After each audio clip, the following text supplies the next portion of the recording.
Não leve o ego tão a sério.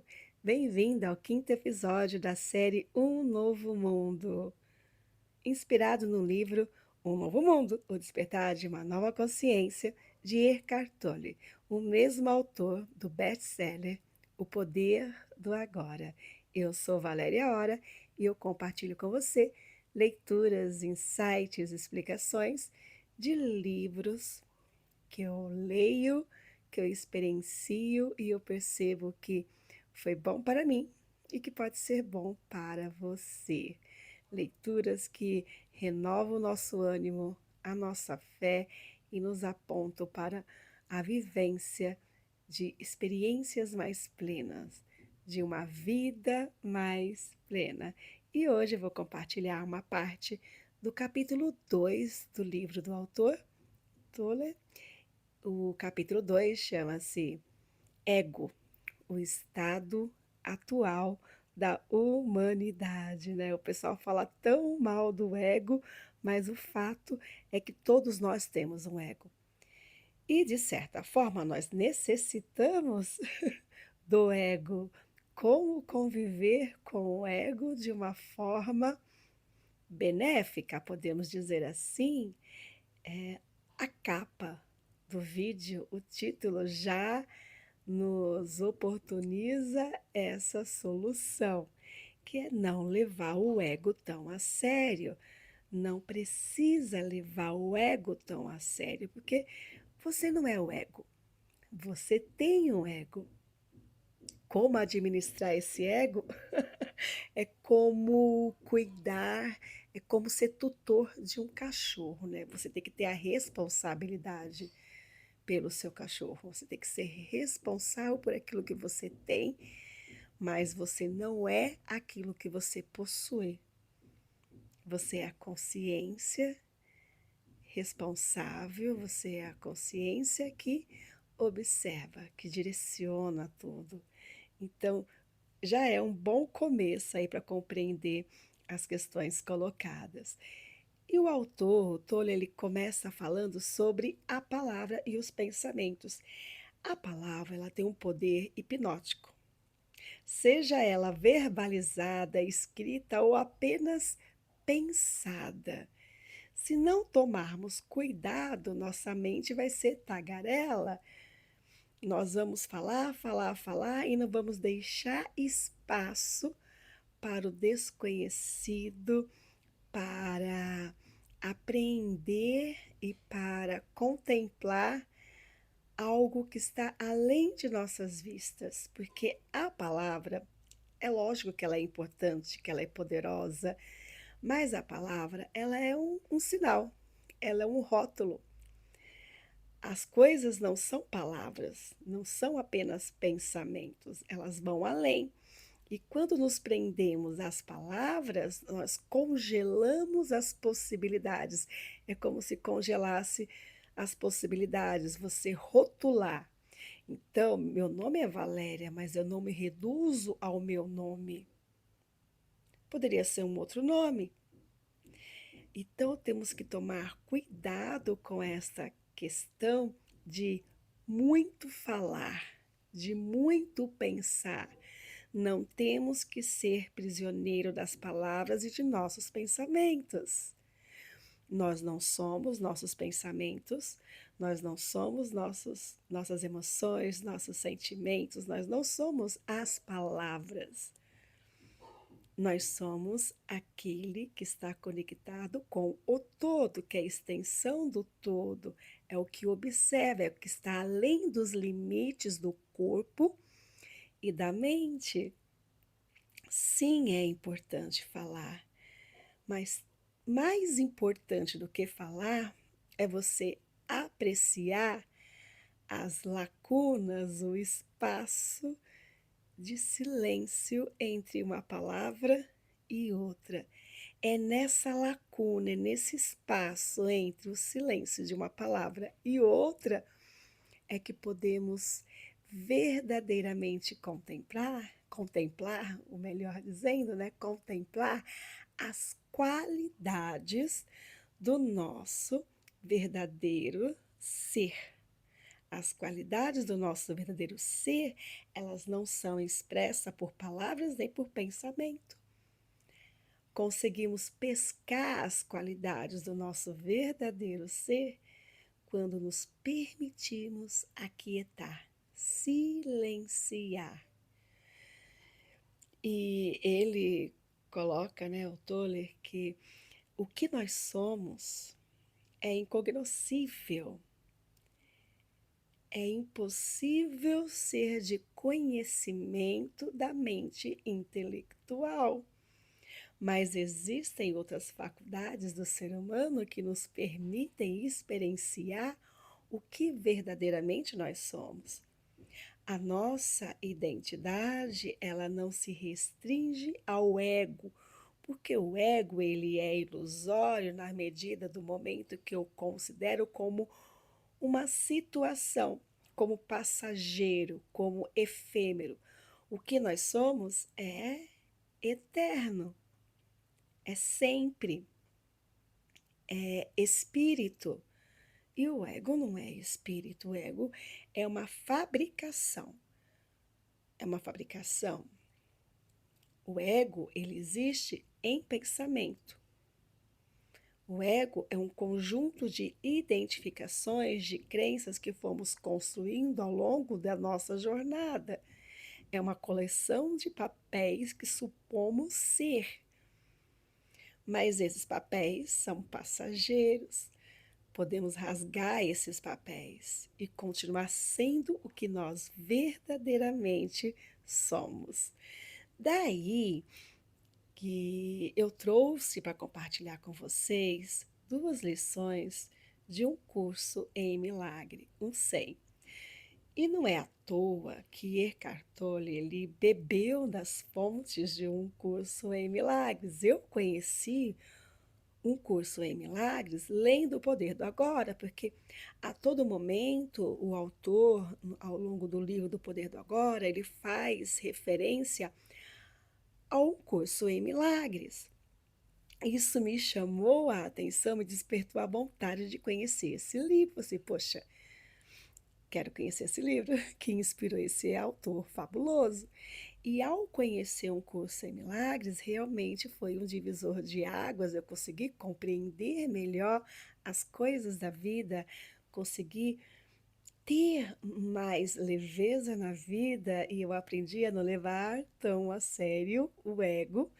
E eu aprendi também a não brigar com o ego. Tudo bem, eu tenho ego, todo mundo tem, faz parte de nós, seres humanos, aqui nesse mundo manifesto. Mas precisamos tomar cuidado e não nos misturarmos, não achar que nós somos nossos pensamentos, que nós somos nossas emoções, que já sabemos de tudo, porque nós não sabemos de tudo. Se a nossa percepção ela é guiada pelo ego, e muitas vezes nós, no automatismo nós não percebemos isso, é preciso sempre você, o máximo possível, trazer essa compreensão do que o que você vê, você logo interpreta, porque é do ser humano, você enxerga, você percebe, você interpreta, não é? E o autor, ele nos leva para um espaço de você não interpretar tudo, de você permitir que as coisas sejam livres de sua interpretação.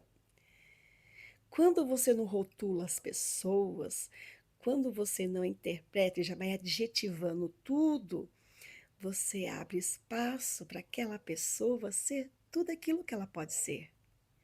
E não só aquilo que você determina que o outro seja. Quando eu percebo algo e logo interpreto, é como se eu aprisionasse e limitasse as coisas e as pessoas de serem algo a mais.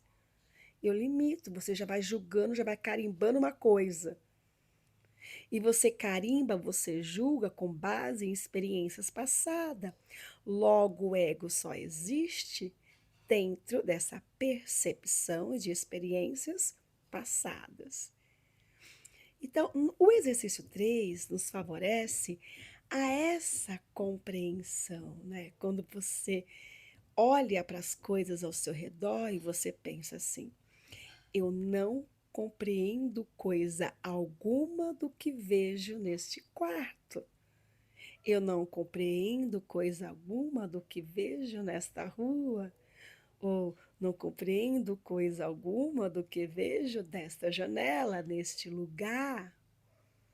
Quando você fala que não compreende o seu filho, que não compreende o seu marido, que não compreende o seu chefe, você está soltando as algemas. Você está liberando tudo isso para ser muito mais do que você está aprisionando em sua interpretação míope e fragmentada das coisas e das pessoas. A gente pensa que compreende tudo, mas não compreendemos. Sim, nós podemos ter acesso a muito mais, mas esse acesso a outras dimensões requer um aquietar da mente, um silenciar da mente, um passo para trás e um reconhecimento de que essa mente egóica não tem noção das coisas reais. Então, se permita olhar para as coisas que você sempre olha e reconhecer: eu não compreendo o que eu vejo. Sim, as palavras são importantes, pensar, racionalizar, interpretar é importante, lógico que é. Eu sou professora de português, o que eu mais faço é dar interpretação de textos para os meus alunos, mas também valorizar o silêncio, também valorizar esse espaço do desconhecido. Experimente aquilo que você mais conhece, você falar com consciência, com presença: eu não compreendo coisa alguma do que vejo neste lugar. E uma outra lição também é: estes pensamentos não significam nada. São como as coisas que eu vejo neste lugar. Então você se aquieta. Aí o primeiro pensamento que vier, você fala: estes pensamentos não significam nada. Sabe por que esses pensamentos não significam nada? Porque você pensa e interpreta. Você interpreta com uma visão fragmentada, você não sabe do todo. Você interpreta com uma visão contaminada por experiências passadas e você não permite que experiências novas venham, e aí o que acontece? Repetem-se cenas antigas, cenas velhas. Então, logo no início do primeiro capítulo, ou melhor, do segundo capítulo, o autor, ele nos alerta para isso, para não sermos prisioneiros das palavras e dos pensamentos, para deixarmos espaço para tocarmos o incognoscível, né? Para aquilo que é ignoscível, incognoscível, que é inconhecível, o desconhecido. E vem a figura que é bem colocada do iceberg. Aquilo que eu penso, aquilo que eu falo é apenas a ponta do iceberg. O que está submerso é o incognoscível, é o desconhecido, é um volume muito maior. Então, onde está o nosso ser? Onde reside o nosso ser? O nosso ser não é o ego. O ego é uma faceta, é uma ilusão, porque é passageiro. O que nós somos é essência, está oculto, e as nossas qualidades a gente só percebe quando nos silenciamos. É na lacuna silenciosa entre a percepção e a interpretação. Então, que tal apreciar uma flor sem ficar colocando adjetivações? Apenas apreciá-la. Apreciá-la no silêncio e deixá-la ir, sem aprisioná-la com nossas mãos, pensamentos ou palavras. E o autor, gente, o Toller, ele passou por momentos difíceis na vida. Ele chegou a ter uma experiência de situação de rua. Ele ficou preso a uma profunda depressão. Depressão já é profunda, né? Que redundância. E ele era um estudante universitário, ele estava naquele meio em que se valorizava muito o raciocínio, o intelecto, e houve algumas experiências que ele teve, percebeu que não era tão essencial na vida dele, tão primordial, podemos dizer assim, o intelecto. Pensar tanto, não é esse pensar intenso que iria levá-lo a uma vida mais plena e compreender verdadeiramente a sua função, o seu papel nesse mundo. Ele teve uma experiência de perder um professor que ele se suicidou, um professor que ele admirava, e isso mexeu muito com a estrutura dele. Uau, como que uma pessoa que eu admiro, uma pessoa tão inteligente, sábia, que trabalha tanto com intelecto e se suicidou. Isso fez com que ele repensasse sobre os valores reais da vida, da essência humana. Em um outro momento também, anterior ao do suicídio do professor, ele viu uma mulher no metrô, conversando sozinha, falando raivosamente. Ele acompanhou aquela mulher e viu que ele acompanhou até o local onde ela foi e, coincidentemente, eles estavam indo para o mesmo local, que era a universidade. E quando ele a viu entrando na universidade, na qual ele ia também, ela entrou e ele a perdeu de vista. E quando ele foi ao banheiro e lavar o rosto, ele se pegou falando em voz alta, né? Nossa, será que eu tô ficando como ela? E alguém no banheiro acompanhou e visualizou essa cena e ele pensou, poxa, acho que estão pensando que eu sou louco. Se a mulher estava falando sozinha e transmitindo aquela sensação de raiva, ele ali no banheiro, ele estava falando sozinho e a sensação que ele tinha era de ansiedade. E então ele percebeu que não deveria ser tão prisioneiro aos pensamentos, às palavras. O quão perigoso é quando os pensamentos tomam conta de nós. Nós temos que ser guardiões, vigilantes dos pensamentos e não o contrário. Será que a sua mente está sendo tomada pelos pensamentos ou você coordena os seus pensamentos? Muitas vezes o primeiro pensamento a gente não consegue controlar. Mas quando vem o primeiro e você, opa, de onde vem isso? O que que é? O que que significa? Vamos mudar a rota. Você consegue redirecionar a partir do segundo. Não ser dominado pelos pensamentos, mas você saber direcionar os pensamentos. E também saber diminuir o fluxo de pensamento para você acessar essa lacuna entre o silêncio e a interpretação, para você compreender, vivenciar e experienciar as qualidades ocultas do nosso ser, né?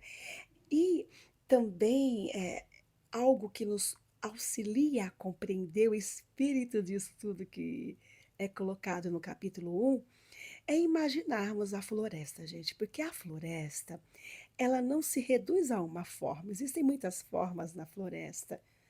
Mas o que é a floresta? O espírito da floresta é muito mais sentido do que visto. Não tem uma forma única que possa representar a completude, a imensidão de uma floresta, a multiplicidade de vidas que acontecem, que ocorrem, que pulsam na floresta. Mas se eu me silencio, se eu permito sentir uma árvore, eu posso sentir toda a floresta. Daí que muitas pessoas se sentem tão bem abraçando uma árvore, não é? É muito mais no sentir, no permitir a coisa ser. As pessoas serem, além das palavras, além dos pensamentos, e você permite o ser, o sentir, essa expressividade, esse espírito da floresta. Então, voltando um pouquinho para a questão do ego, o ego, ele é ilusório na medida que ele é passageiro, na medida que ele é um fragmento, na medida que ele é uma fabricação de uma identificação que vamos fazendo ao longo da nossa jornada. Então, quando criança, a gente foi se identificando com os nossos pais, com a religião, com uma casa, com um brinquedo. Mas a gente não era o brinquedo. Você era o seu brinquedo? Não era, mas você se identificava com o brinquedo. E ao se identificar com um brinquedo, você passou até a usar o pronome possessivo meu brinquedo. E muitas vezes, ou sempre, a criança ela se vê como extensão daquele brinquedo. O brinquedo é uma extensão dele. E aí é que reside o perigo. Quando você se identifica com uma coisa e acredita que aquela coisa é você. Então, o ego, o funcionamento do ego é acreditar que aquilo que ele tem é o que ele é. E ao passar do tempo, a gente troca o conteúdo, brinquedo, por outros conteúdos, mas continuamos com a mesma estrutura dos pronomes possessivos. Isso é meu, isso é minha esposa, minha casa, meu carro. Então, mas se eu perder a minha esposa, eu vou perder a minha vida. Então, veja como está equivalendo, né? O que que eu sou? Eu sou aquilo que eu tenho. Esse é o pensamento do ego, é o funcionamento do ego. Ainda mais nesse mundo consumista que as pessoas, para se sentirem bem, têm que consumir mais e mais e mais coisas. Será que você tem coisas ou as coisas possuem você? Como que é para você a perda, o deixar alguma coisa? A perda do seu carro, da sua família, da sua casa. A maneira como você reage a essa perda diz se você tem essa identificação com a coisa. Se você é muito mais ego do que o eu superior. E é algo sério para a gente levar em consideração, né? Não é à toa que há muitas filosofias e religiões que a pessoa adepta, ela precisa abrir mão dos seus bens materiais. Daí o porquê. Porque ela vai estar treinando o desapego. Mas há pessoas que abrem mão de tudo e continuam apegadas, porque a questão não é ter, a questão é como eu me sinto com as coisas que eu tenho. É o apego. Não há problema nenhum ter coisas, cultivar relacionamentos. A questão é o apego que eu tenho. É você colocar nas coisas todo o valor da vida. É essa limitação. Você fecha para as experiências outras, e você segura, você agarra essas pessoas, você aprisiona essas pessoas também. E muitos radicalizam, né? Não, não tem que ter nada. É proibido. Não, não é proibido.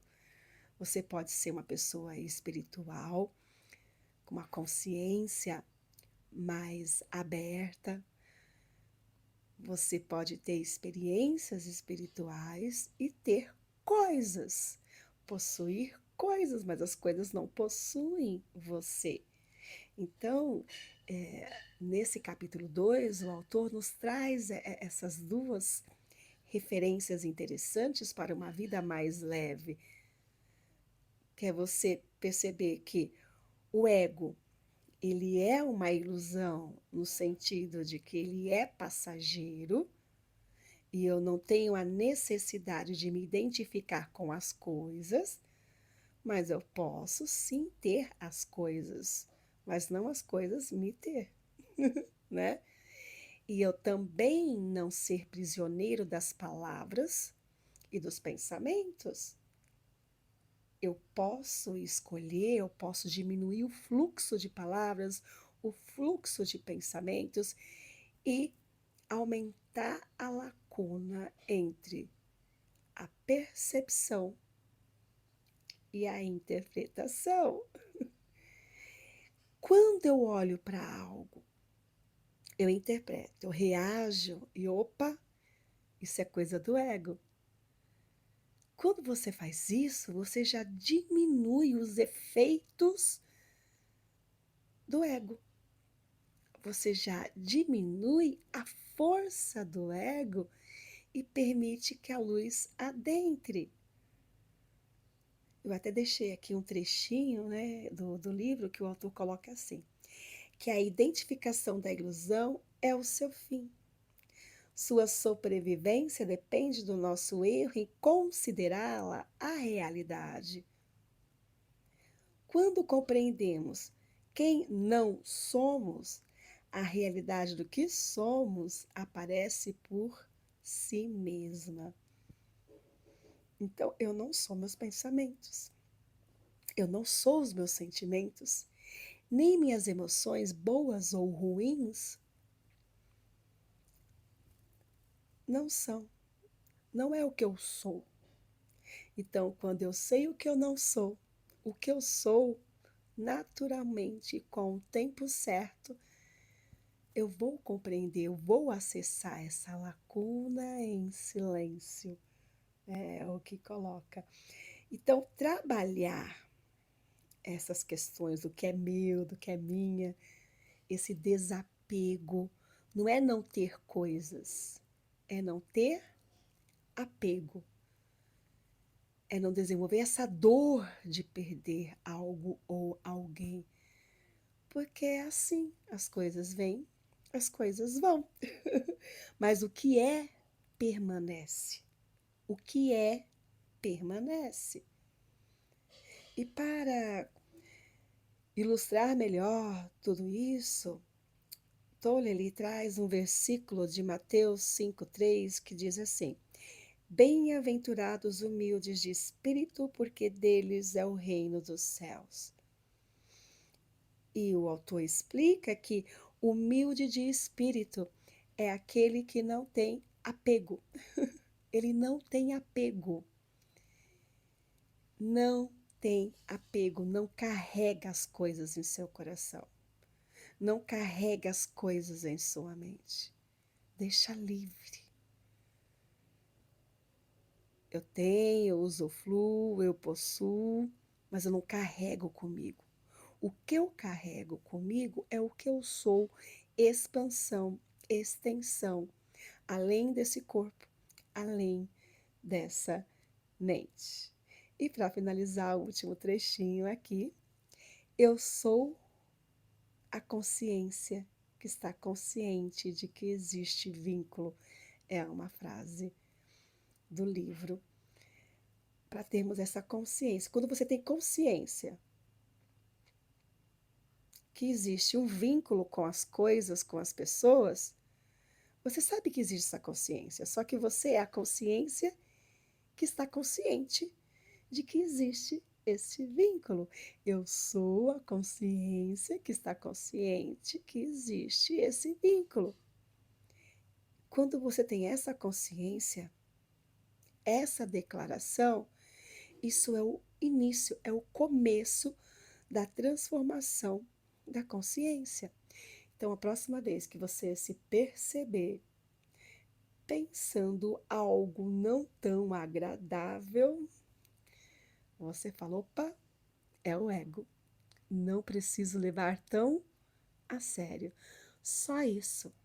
Não fica se martirizando, se culpando, se vitimizando, achando que você é a pior pessoa do mundo porque pensamentos X e Y passaram por sua cabeça.